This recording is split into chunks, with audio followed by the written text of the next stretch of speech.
In an address to the nation live from State House just before midnight, President Dr. Irfan Ali told Guyanese that his government has informed the United Nations Secretary General Antonio Guterres of Venezuelan President Nicolas Maduro's recent declarations on Guyana's Essequibo region.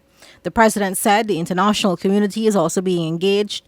The Guyana Defense Force is on full alert and engaging its foreign military counterparts, including the United States Southern Command, U.S. Southcom.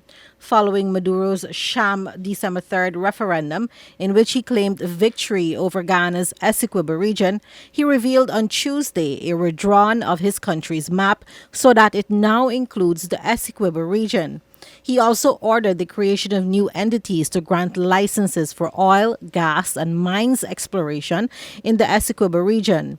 He proposed the creation of a new law to establish new environmentally protected areas that could be centers for tourism and biodiversity. In response, President Ali said Guyana views this as an imminent threat to the territorial integrity, noting that none of these actions will be accepted by the international community, and he assured Guyanese that the government will do all it can to protect the country's sovereignty and territorial integrity. He said the UN Security Council will also be updated on the latest developments. The measures announced are in blatant disregard of the order given by the International Court of Justice on December 1st, 2023. Guyana views this as an imminent threat to its territorial integrity and will intensify precautionary measures to safeguard its territory. I have tonight spoken to the Secretary General of the United Nations and several leaders, alerting them of these dangerous developments and the desperate actions of President Maduro that fly in the face of international law and constitute a grave threat to international peace and security. The ICJ, which is presiding over the substantive border case, ruled last Friday that Venezuela shall refrain from seeking to seize control of the Essequibo. The boundary between Guyana and Venezuela was determined by the arbitration tribunal 124 years ago. But Venezuela rejected the award in 1962, saying it was flawed. A mechanism was set up to solve the controversy, and after decades of talks failed, the United Nations Secretary General referred the matter to the ICJ, which is the UN's principal judicial organ.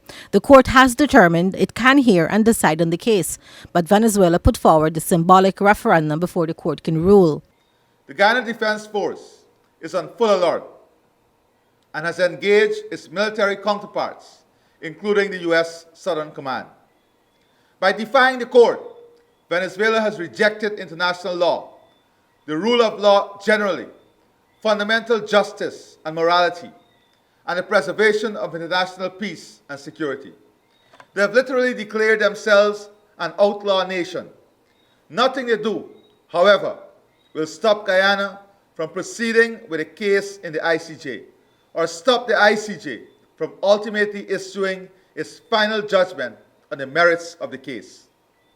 We will not allow our territory to be violated, nor the development of our country to be stymied by this desperate threat.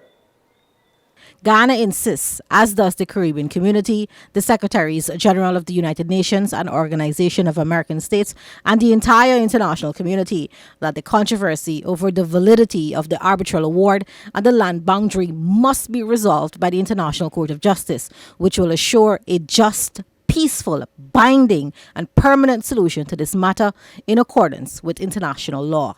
Reporting for the newsroom, Fariza Hanif.